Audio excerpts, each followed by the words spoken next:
This is Hannibal here with my weekly review of the points I find interesting in Dave Meltzer's Wrestling Observer. There was a lot I did not find interesting this week because it was the Hall of Fame issue, and I could care less about Wrestling Hall of Fames. There's way too many of them, but there was some stuff I was interested in. But first, let's address the big news of the week. Ric Flair was signed to AEW in November 2023. Was a collaboration involving his Woo energy drink, which, after he had a massive outburst at a pizza restaurant around April of 2024 that made worldwide news, it was actually the best heel promo of 2024 by far, showing he is the greatest living wrestler right now. Now that Hogan's dead, I don't think there should be a question.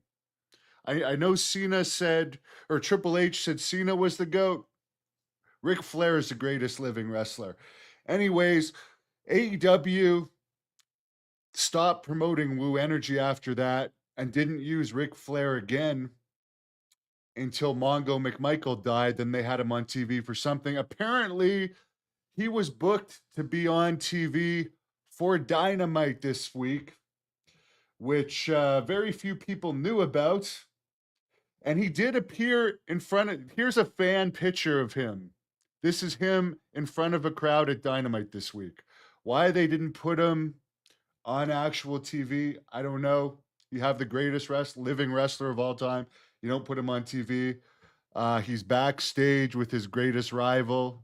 Well, actually, Macho Man, I would say, is his greatest rival. They like to. He had good matches with Steamboat, but they weren't as popular worldwide, in my opinion. But do something with them. They're hitting the lowest ratings and attendance of all time. They're not. Ric Flair's under. Like they're saying the reason they didn't put him on TV is because he had a rotator cuff injury, but he still was at the show. He still appeared before the crowd. And how does that explain that since the pizza place incident in like April of 2024, he's only appeared one time? That makes as much sense as Chris Jericho not appearing since April and being under contract, and you having people that nobody knows on TV every week. Well, all the famous wrestlers that you are paying millions to are sitting at home. It makes no sense. But apparently, he hurt his shoulder somehow.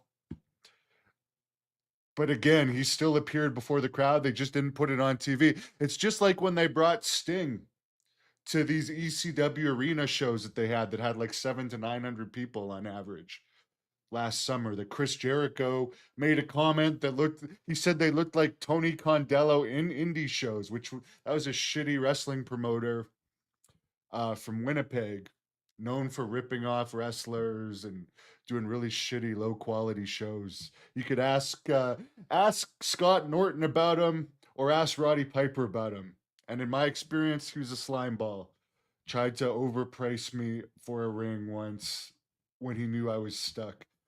Total slime ball. But anyways, Jericho was comparing AEW to that, and it's funny because Dave Meltzer says in this, because Jericho said that TNA is more like the second promotion now after he saw Bound for Glory with the Hardys against the Dudleys, which apparently only had just over 5,000 legit, even though they announced almost 8. That's still more than AEW has on average by far. But Meltzer says in the Observer this week, well, the true second company, if you're not saying it's AEW, would be CMLL, AAA, or New Japan. Well, here's the thing. North American people, unless you're a real super smart mark, don't want to watch any of those companies. Because not only is there a translation difference, but they're boring. And so actually AJ Styles said this week that no selling is one of the biggest problems in wrestling today. And it's not just no selling, it's the complete fakeness of it and unbelievability of it. And I think Mexican wrestling is the most unbelievable of any wrestling. And Japanese wrestling, it's just full of acrobatics these days. It's far from the Bruiser Brody days. NXT did a 0.07 rating this week, which is down, but it's funny because John Cena for the Washington D.C. for his last match, which has about 15,000 tickets out right now in a 20,000 seat building, he wants to have it WWE versus NXT wrestlers. It's like the nosebleeds for Cena's last match are like $500 and $600, and he wants to have WWE wrestlers against the development people that are getting 0.07 ratings when they're paying $600 for nosebleeds. That's ridiculous. That makes about as much sense as the WWE office. Mark Shapiro, one of the executives with Triple H and others, say they want to step away from the Vince McMahon pay-per-views and make more pay-per-views like WrestlePalooza, which they claim is original, but that was first used on Married with Children during a King Kong Bundy joke segment on Married with Children that everyone remembers, who was alive in the early 90s. And then ECW used it, but it was taken from Lollapalooza, which was like a festival from 91 to 97 in the 90s that was very popular. And it's like your WrestlePalooza had 5 matches, which is hardly any. So if you're are you basing it on ECW, the King Kong Bundy show, or Lollapalooza? Because it's not original, and I didn't hear any good reports from that show either.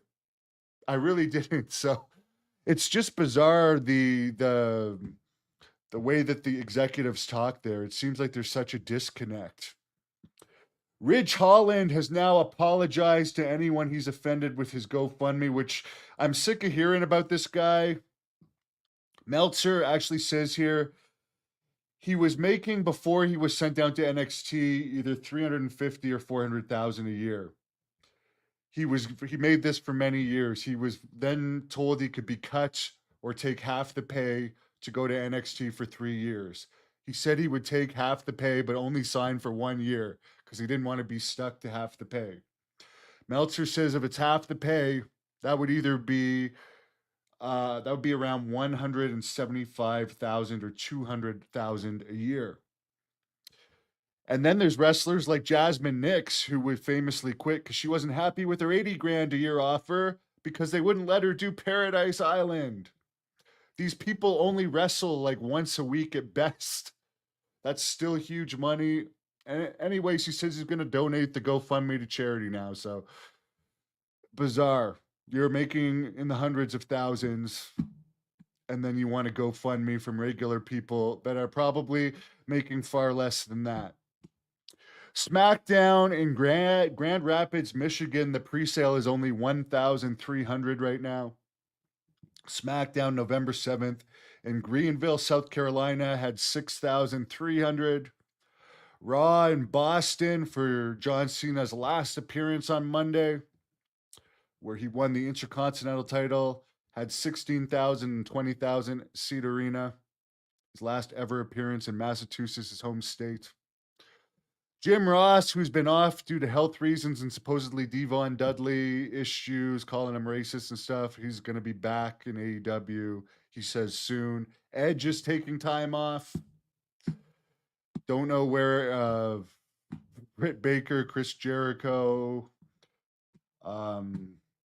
the guy that was in, he's been off TV so long, I don't even remember his name, but the guy that was in Happy Gilmore that they're paying millions to, he's off.